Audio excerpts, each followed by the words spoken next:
That was Allison Feasel reporting.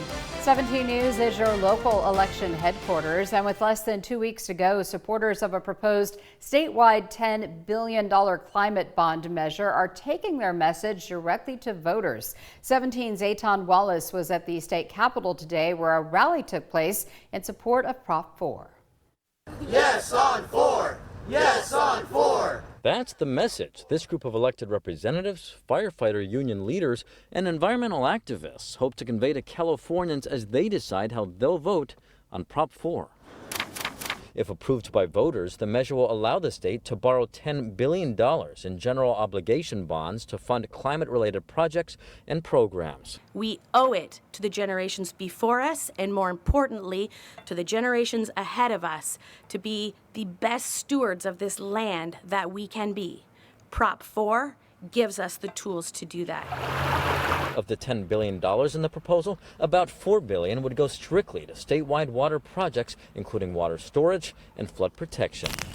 The other $6 billion would fund projects related to wildfire prevention, forest management, coastal erosion, land conservation, and green energy. Without the bond, those here believe climate challenges like mega droughts, floods, and fires will only get worse. We do not have to live this way in California anymore. It appears a majority of likely California voters agree. This poll from the Public Policy Institute of California shows 60% support the measure. And Prop 4 is not the only statewide proposed bond measure on the ballot. Voters must also decide on a completely separate proposed $10 billion bond known as Prop 2. If approved by voters, it will fund new public schools and school facilities and will make upgrades to decades-old buildings on public K-12 and community college school campuses. We will not have the money for school construction if we don't do this. This is for a number of years and is an investment in our future, in our schools. The Public Policy Institute of California poll shows 52% of likely voters support Prop 2.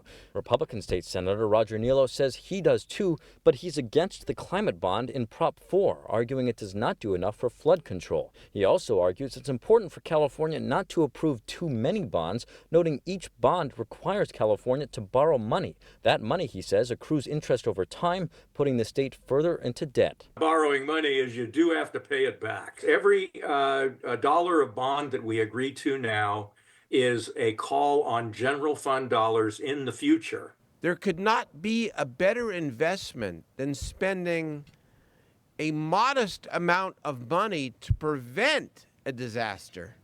And both bond measures on the ballot need a simple majority to pass. Reporting at the state capitol, Aton Wallace, 17 News.